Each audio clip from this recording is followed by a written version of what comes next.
Halo sahabat ahli giziku, jumpa lagi dengan saya.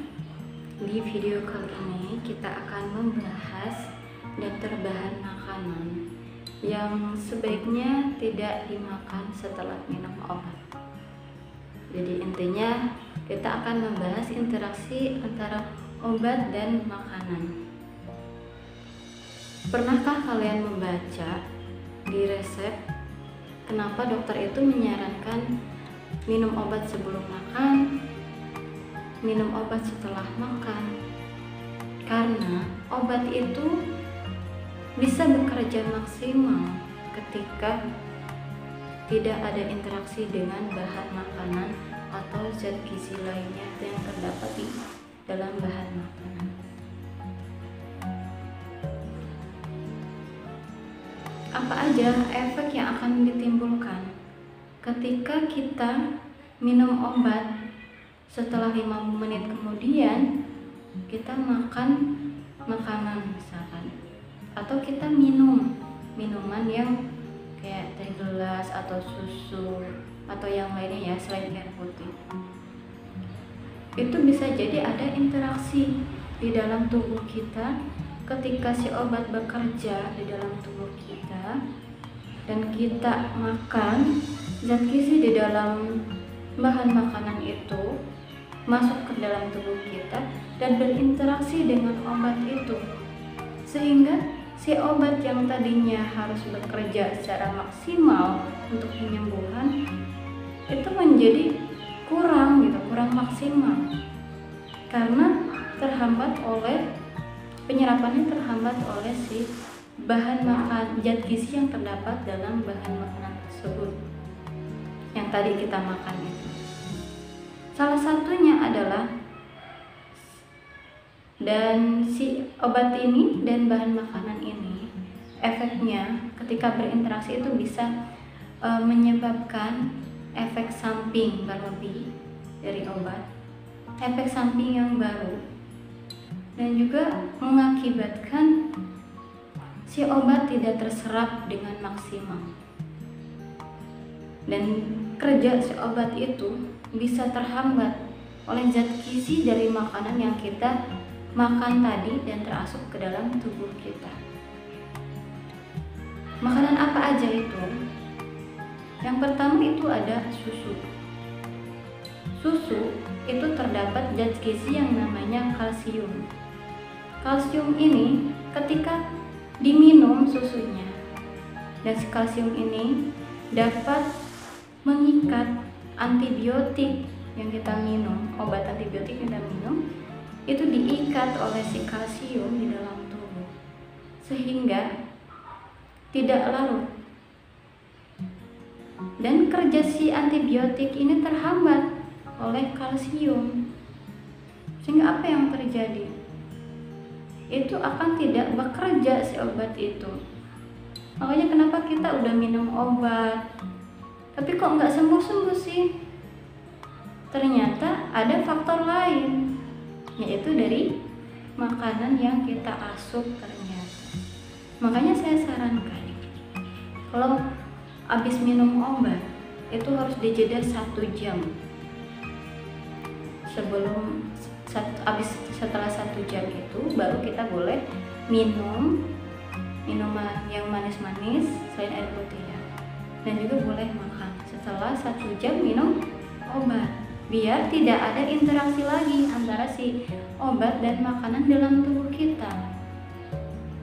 Bahasa kasarnya itu tidak ada pertemuan antara obat dan zat gizi yang kita asup itu dalam tubuh kita, sehingga penyerapan obat tersebut bisa bekerja secara maksimal di dalam tubuh. Dan selanjutnya itu jeruk bali.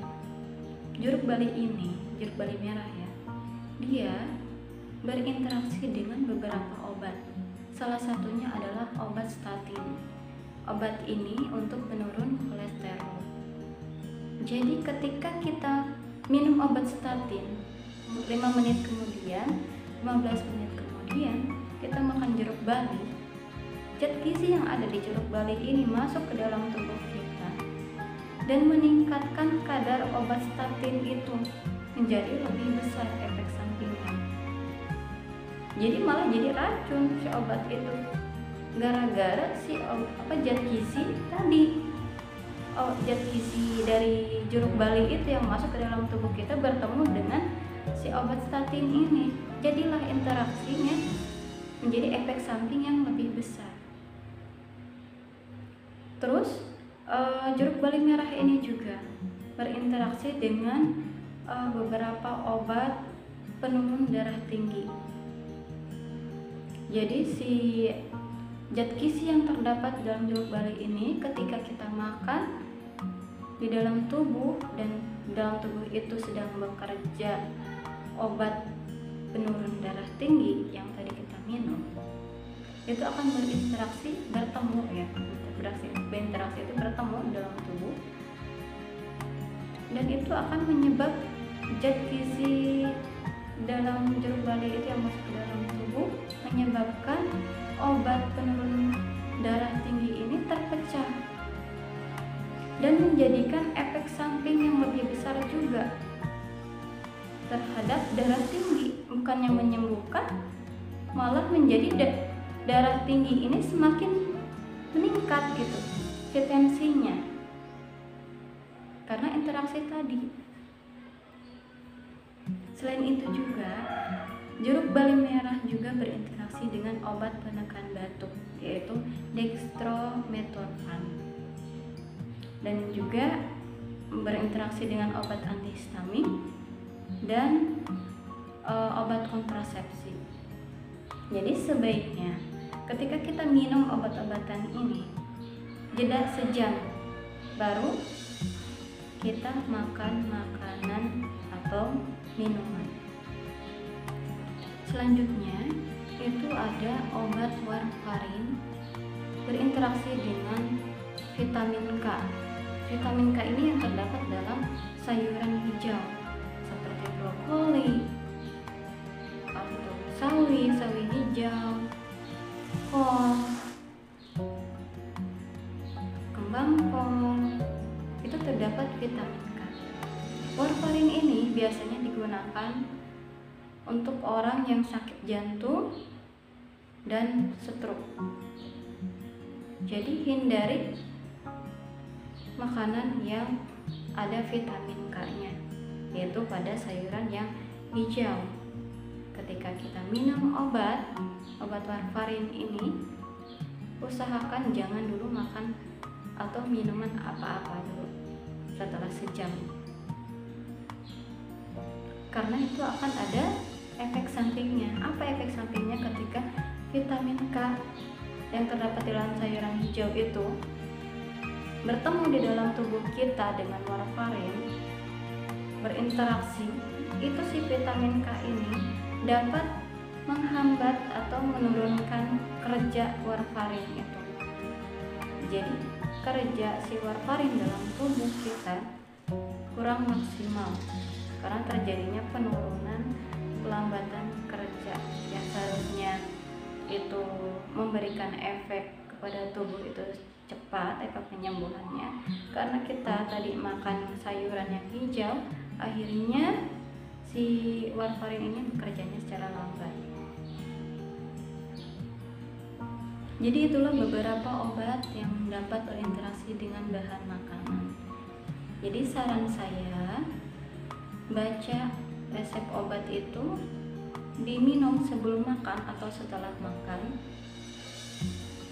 dan ketika kita minum obat jeda dulu sejam baru kita makan atau minuman yang manis-manis agar tidak terjadinya interaksi.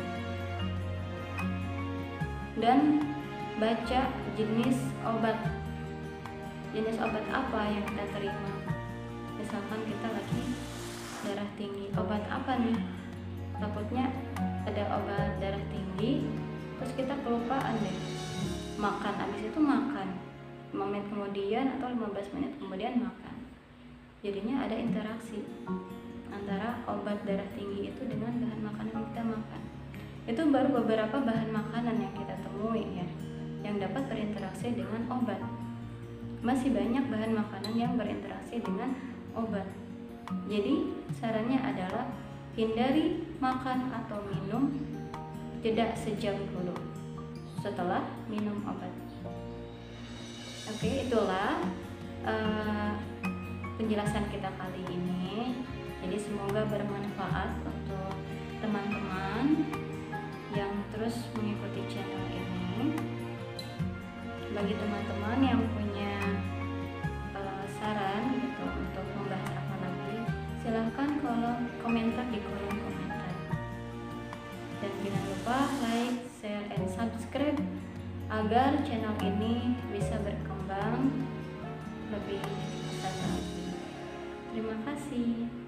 Sampai jumpa di pertemuan kita selanjutnya.